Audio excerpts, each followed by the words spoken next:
Hello guys, మనమైతే ఇప్పుడు మా ఇంటి వెనుకున్న మామిడి చెట్టు దగ్గరికి అయితే వచ్చేసినాం. ఎందుకంటే మామిడి తొక్కు పెట్టుకోవడానికి కాయలు అయితే తెంపుతున్నాం.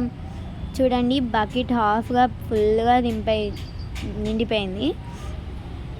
మా పెద్దమ్మేమో ఇక్కడ కాయలు తెంపేస్తుంది. వీళ్ళు గై చిన్నగా ఉందని చెప్పేసి వేరే కట్టకి దాన్ని జాయిన్ చేసి మరీ తెంపుతున్నారు. చూడండి గైస్, అక్కడ పైన ఉన్న కాయల కోసం వీళ్ళైతే చాలాసేపు తండ్లాడారు. ఎందుకంటే అవి బాగా కొంచెం పెద్దగా ఉన్నాయని చెప్పి వాటి కోసం అయితే తండ్లాడారు. బట్ అవి చాలా ఎత్తులు ఉన్నాయి, అస్సలు అందలేదు. మా మమ్మీ చేరేసుకొని ఎక్కినా కానీ అందలేదంటే చూసుకోర్రి. చూడండి గైస్, ఇక అవ్వట్లేదు. ఇక పెద్దమ్మ తీసుకొని తెంపుతా అని చెప్పేసి తీసుకుంది. పెద్దమ్మ చూడండి ఎలా తెంపేస్తుందో. ఒకటి కింద కూడా పడిపోయింది. చూడండి, మిగతాయి కూడా తెంపుతుంది పెద్దమ్మ.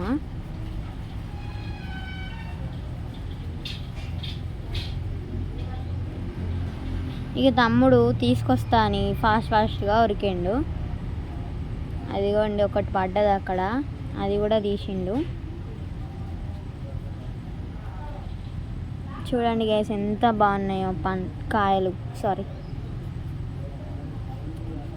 వీటికన్నా పెద్దగా ఉన్నాయని వాటి కోసం అయితే చేశారు. ఇక్కడున్న కాయల కన్నా ఇంకా కాయలు లోపల కూడా ఉన్నాయి. చూడండి గైస్, ఇవన్నీ కాయలతో మనమైతే ఇప్పుడు పికిల్ అయితే రెడీ చేయబోతున్నాం గైస్.